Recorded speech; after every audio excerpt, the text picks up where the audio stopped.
Dahil sa banta ni Typhoon Tino, naka-full alert status na ang kapulisan ng Police Regional Office 8 upang matiyak ang kaligtasan at seguridad ng mga residente sa riyon. Magbabalita dyan si Patrolwoman Cristel Palafox.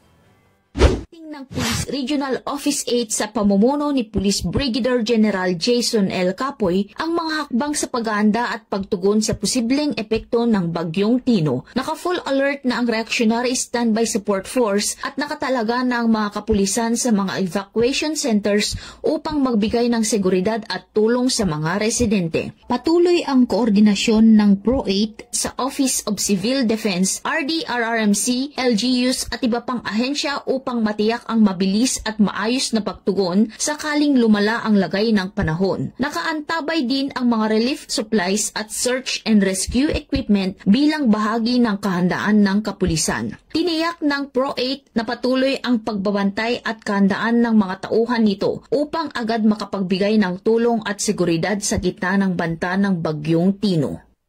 Mula dito sa Eastern Visayas, ako ang inyong PNN correspondent, Patrolwoman Palafox, alagad ng batas na kataguyod ng Balitang Pulis.